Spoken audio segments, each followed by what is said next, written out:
ലോകത്തെ ഏറ്റവും വില കൂടിയ ആഡംബര കാറായ ലംബോർഗിനി മലപ്പുറത്തെത്തി. വിദേശത്ത് ബിസിനസ്സുകാരായ വണ്ടൂരിലെ സഹോദരങ്ങളാണ് ലംബോർഗിനി 16 കോടി രൂപ മുടക്കി സ്വന്തമാക്കിയത്. വണ്ടൂർ സ്വദേശികളും സഹോദരങ്ങളുമായ കോട്ടമ്മൽ അംജദും അംജുവുമാണ് ലംബോർഗിനി സെസ്റ്റോ എലമെന്റോ കാർ വാങ്ങിയത്.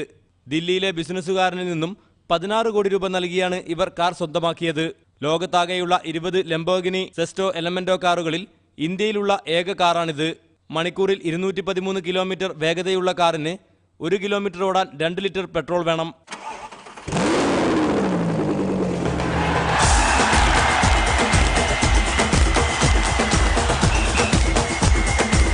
ആഡംബര കാറുകളോട് കുട്ടിക്കാലം മുതലേയുള്ള ഇഷ്ടം കൊണ്ടാണ് ഇത്രയും വില കൊടുത്ത് കാർ വാങ്ങിയതെന്ന് അംജദും അംജുവും പറഞ്ഞു.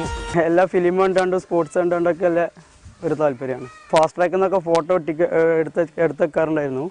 പിന്നെ വലുതായപ്പോൾ നമുക്ക് സ്വന്തമാക്കണം എന്നുള്ളൊരു ആഗ്രഹമായി. 2 ലക്ഷത്തോളം രൂപ ചിലവിട്ട് ട്രക്കിലാണ് കാർ ദില്ലിയിൽ നിന്നും കേരളത്തിലെത്തിച്ചത്. ദുബായിൽ റാസ് പെട്രോളിയത്തിന്റെ ഉടമസ്ഥരായ അംജദും അംജുവും ലക്ഷങ്ങൾ വിലയുള്ള ബൈക്കുകളും കാറുകളും നേരത്തെയും വാങ്ങിയിട്ടുണ്ട്. പ്രശാന്ത് നിലമ്പൂർ, ഏഷ്യാനെറ്റ് ന്യൂസ്, മലപ്പുറം.